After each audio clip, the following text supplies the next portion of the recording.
macabre parties, respectable parties, and definitely queer parties. He was a man of whom nearly everybody was a little afraid. Why this last was so can hardly be stated in definite words.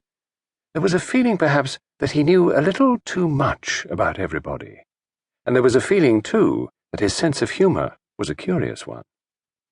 People nearly always felt that it would be better not to risk offending Mr. Shaitana. It was his humour this afternoon to bait that ridiculous-looking little man, Hercule Poirot. "So, even a policeman needs recreation," he said. "You study the arts in your old age, Monsieur Poirot." Poirot smiled good-humouredly. "I see," he said, "that you yourself have lent 3 snuff-boxes to the exhibition." Mr. Shaitana waved a deprecating hand. "Oh, one picks up trifles here and there. You must come to my flat one day. I have some interesting pieces. I do not confine myself to any particular period or class of object." "Your tastes are Catholic," said Poirot, smiling. "As you say."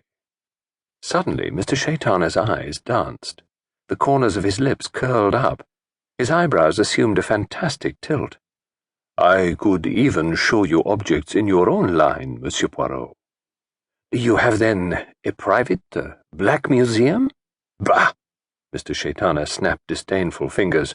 "The cup used by the Brighton murderer. The jemmy of a celebrated burglar. Absurd childishness. I should never burden myself with rubbish like that. I collect only the best objects of their kind." "And what do you consider the best objects, artistically speaking, in crime?" inquired Poirot. Mr. Shaitana leaned forward and laid 2 fingers on Poirot's shoulder. He hissed his words dramatically. "The human beings who commit them, Monsieur Poirot." Poirot's eyebrows rose a trifle. "Aha! I have startled you," said Mr. Shaitana. "My dear, dear man. You and I look on these things as from poles apart. For you, crime is a matter of routine. A murder, an investigation, a clue, and ultimately, for you are undoubtedly an able fellow, a conviction. Such banalities would not interest me. I am not interested in poor specimens of any kind. And the caught murderer is necessarily one of the failures. He is second-rate. No, I look on the matter from the artistic point of view. I collect only the best." "The best being?" asked Poirot. "My dear fellow, the ones who have got away with it, the successes, the criminals who lead an agreeable life which no breath of suspicion has ever touched. Admit that it is an amusing hobby." "It was another word I was thinking of, not amusing."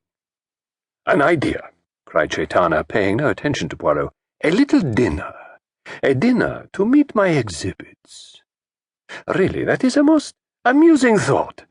I cannot think why it has never occurred to me before. Yes, I see it exactly. You must give me a little time. Not next week. Let us say the week after next. You are free? What day shall we say?" "Any day of the week after next would suit me," said Poirot with a bow. "Good. Then let us say Friday. Friday the 18th, that will be. I will write it down at once in my little book. Really, the idea pleases me enormously."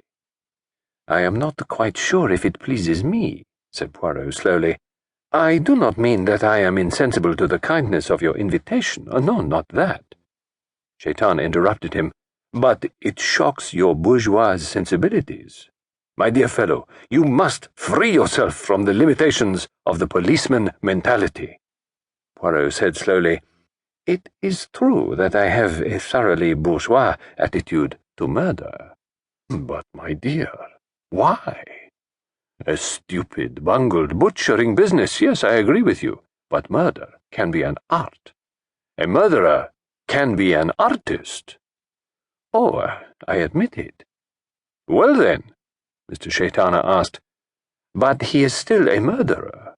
"Surely, my dear Monsieur Poirot, to do a thing supremely well is a justification. You want, very unimaginatively, to take every murderer